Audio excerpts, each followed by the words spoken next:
Hi friends, hunter, fisher, trapper, trader, guide, scout, and interpreter, and country cook. Steve Hall back aboard the beautiful Miss Sheila houseboat where we're cruising and cooking today. Today I want to talk to you about taking your kids hunting. Now don't just talk about it, do it. Because there's an old saying, if you take your son hunting, you don't have to go downtown and hunt for your son. And I got introduced to hunting when I was real small. I used to walk up and down the railroad tracks in Iowa. I don't even think you can do that by law anymore, but used to rabbit hunt and pheasant hunt and then you can go squirrel hunting. And the neatest part is when you got that home is we always look forward into cooking it up. You can take rabbit, by the way, and fry up, put it in a pressure cooker and get it real tender, and it makes it delicious just the way it is. Now, today's recipe is rabbit, but it's not just rabbit. We're going to do something different that's fun, again, for the kids, to get them out there and say rabbit hunt or squirrel hunt. Take them out hunting. I shot 100 cottontails in Iowa when I was a little kid every winter. And we used to bring them home, and my Uncle Bob introduced me to this recipe. It's called bunny burgers. And what we're going to do is we're going to take some rabbit. Now, this year I just picked up a package of rabbit at Kroger's. They carry it some of the time, and some of your finer, restaurants and grocery stores have rabbit. You can always get it. I took the rabbit last night and I put it in the oven at about 250 degrees for about 6 hours with salt, pepper, onion powder, and garlic powder to kind of make it real soft and real fall off the bone soft. And it's around here somewhere. I don't know where my rabbit is. Is it? Oh, here it is. Here's your bunny honey. Here's the bunny honey. Mm-hmm. Thank you. You're welcome. I like your mitts. Okay, here we go. We got some rabbit in here that we put in the oven last night. And these are the back chunks, which I'm going to concentrate on to start with. Leg meat is really, really good. And you notice it just falls right off the bone. It's just tender as can be. I don't need a lot for this recipe because I'm telling you what I'm going to do. Let me get my fry pan going here. I'm going to take this and take some of this meat off the back because on both sides of the back is pure meat. Real easy to get off. I did a good job of baking that last night. I take these back chunks, pull it off. You can take a little more time. I'm using strictly the back meat today just because I want to get the recipe going for you. And some leg meat comes off pretty good. Look at that, how it just falls off the bone. Get those kids out there small game hunting, then they'll want to go hunting always. Teach them some good gun safety and take this stuff. And after you find some rabbit and you're successful in your hunt, take it home, teach them how to clean it. You wouldn't believe how many young kids I talked today that have no idea how to clean a rabbit or clean a squirrel or hunt pheasants and do pheasant recipes and stuff like that. It's kind of getting to be a lost art, and it's something that we need to teach our young people. I'm going to chop this rabbit up here into some smaller pieces, and I got to give credit to my Uncle Bob. My Uncle Bob's the one that taught me this recipe. He said when they were real young kids they didn't have a lot to eat, so they had to be pretty creative about what they were doing with their food, and they used to make bunny burgers. They canned, remember I talked about canning venison? You can also can rabbit, and it's delicious after it comes out of the canner. Okay, we'll mix that up a little bit. We're going to chop it up pretty fine. This is just meat off the legs and off the back of the rabbit that I've baked in the oven that I let cool down. My little board's scooting around on me here. Now I'm going to add a little flour to this. Just kind of stir it, incorporate it in.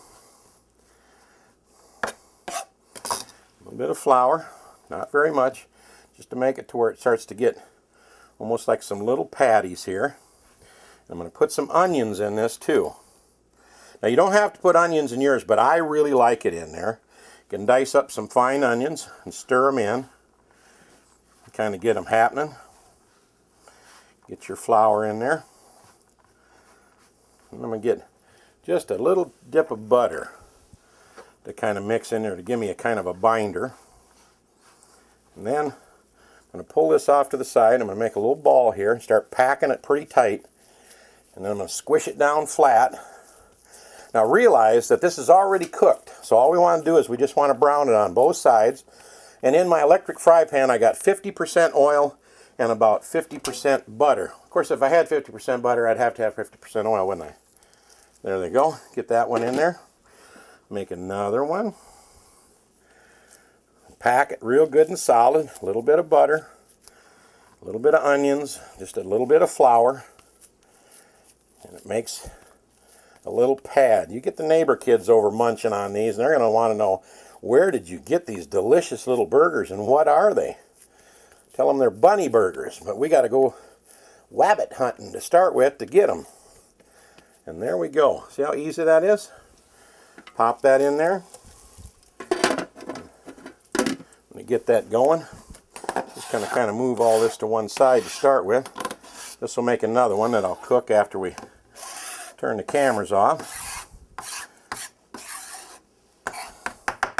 And that's all there really is to it, other than the fact that we've got our rabbit over here that we can eat for dinner too, but we just want to take a little bit of it to make our bunny burgers.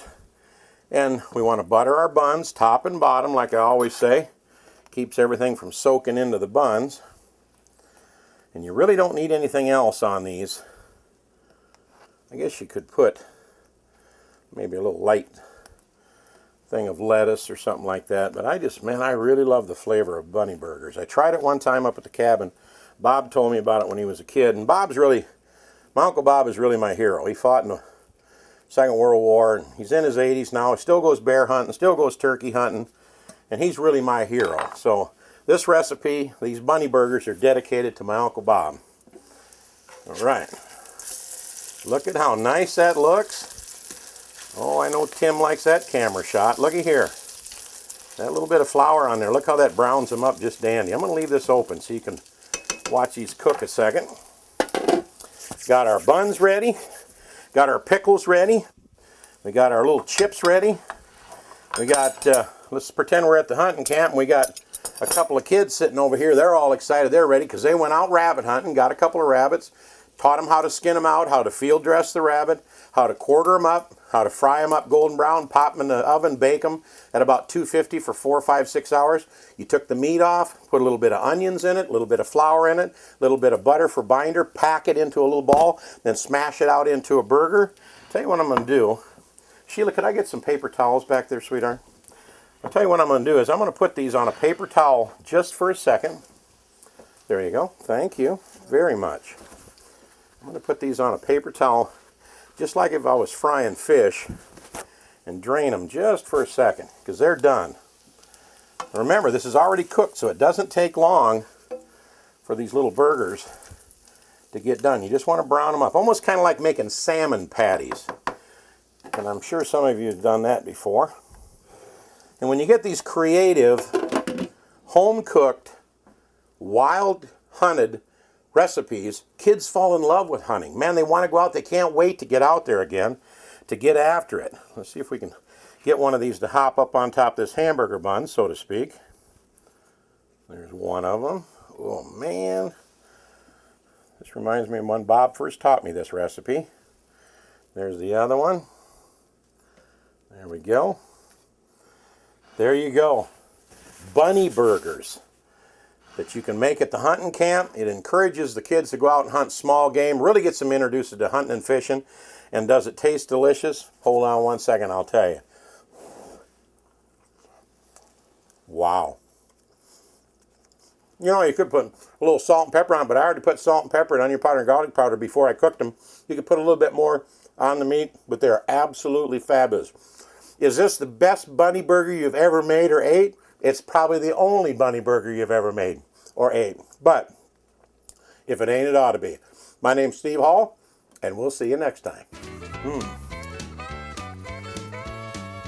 Hey everybody, thanks for watching Cooking with Shotgun Red. If you enjoy our recipes, become a subscriber to our cooking channel, and you'll be the first to know when a new recipe is posted. We'll see you next time, and don't forget to hit the subscribe button below. This is Shotgun Red saying thanks a lot.